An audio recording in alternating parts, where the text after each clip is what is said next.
brought to you by ITIL.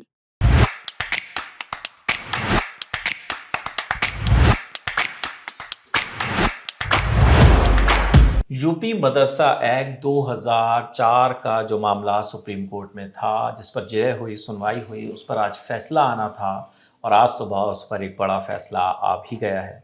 UP Madrasa act 2024 को supreme court ने सही बताया है। साथ ही साथ इस एक्ट को सुप्रीम कोर्ट की तरफ से मान्यता दे दी गई है।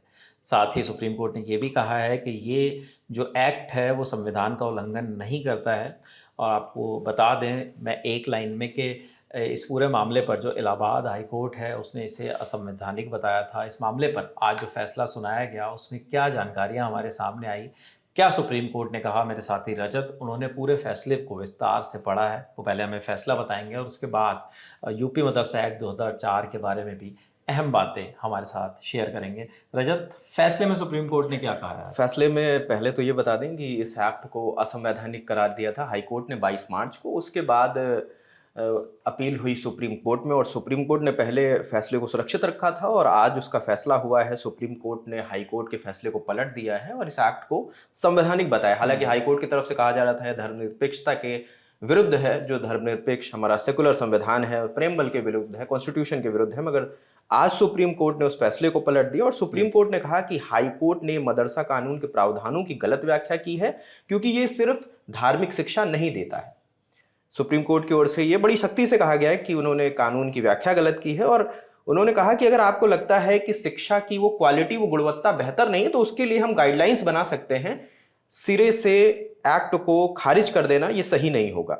उन्होंने कहा कि मदरसा बोर्ड को रेगुलेट किया जा सकता है और इलाहाबाद हाई कोर्ट को ये कहना प्रथम दृष्टया सही नहीं है कि बोर्ड के गठन से धर्मनिरपेक्षता का उल्लंघन होगा। कोर्ट ने अगर कहा कि हाई कोर्ट को अगर इस बात की चिंता है कि मदरसा में पढ़ने वालों की क्वालिटी एजुकेशन नहीं मिल रही है और सही तरह से पढ़ाई नहीं हो रही है, तो कानून को रद्द करना सही नहीं होगा।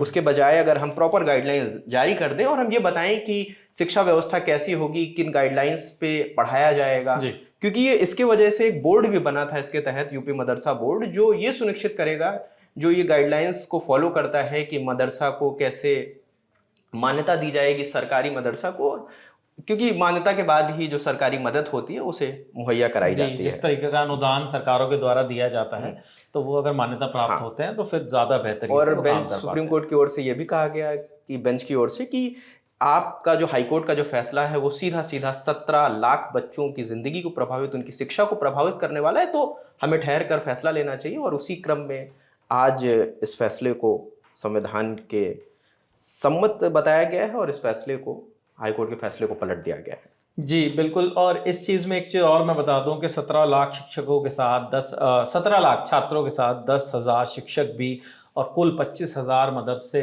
इस फैसले से प्रभावित हो सकते थे, लेकिन अब आज सुप्रीम कोर्ट ने सुना दिया है। और रजत, मैं आपको याद अगर दिलाना चाहूँ कि 2018 में जो यूपी की जो राज्य सरकार है उसने ये कहा था कि हम सिलेबस तैयार करते हैं, तो इसमें आप खाली दीन की शिक्षा नहीं दे सकते, जो शिक्षा है वो मॉडर्न सिलेबस भी होना चाहिए, इसमें शामिल होना चाहिए। और फिर राज्य सरकार के आदेश के बाद उसे बदला भी गया था, जिसमें इस्लामिक शिक्षा के साथ साथ मॉडर्न एजुकेशन दोनों को शामिल किया गया था। लेकिन अब आज ये नया फैसला आया है सुप्रीम कोर्ट की तरफ से, तो उसके बाद बहुत सारी चीज़ें बदलेंगी। रजत, और इसमें आपको विपिन जी, मैं एक चीज़ इसमें ऐड कर दूं कि इसमें बाकायदा पोस्ट ग्रेजुएशन और अंडर ग्रेजुएशन के बाकायदा डिग्रियां हैं। मदरसा बोर्ड कालिम नाम के अंडर ग्रेजुएशन प्रोग्राम चलाती है और फाजिल नाम के पोस्ट ग्रेजुएशन की डिग्री देती है। इसके तहत डिप्लोमा भी किया जाता है, जिसे इन्होंने नाम दिया है कारी। और बोर्ड हर साल मुंशी और मौलवी माने 10 क्लास और आलिम 12वीं क्लास के एग्जाम भी करवाती है। तो ये प्रॉपर इनका स्ट्रक्चर है, ये मैं बताना चाहता हूं। वहां पे शिक्षा पद्धति चलती है। लेकिन अब एक बड़ा फैसला सुप्रीम कोर्ट की तरफ से आया। लेकिन एक चीज और है रजत, जो बहुत सारे हमारे साथी भी और कई लोग हमसे पूछ भी रहे थे कि आखिर यूपी मदरसा एक्ट 2004 है क्या। अगर आप ये एक बार बता पाएं कि यूपी मदरसा एक्ट 2004 क्या है, उसके अंदर क्या क्या है, जिस पर इतना पूरा ये विवाद था और मामला सुप्रीम कोर्ट तक गया।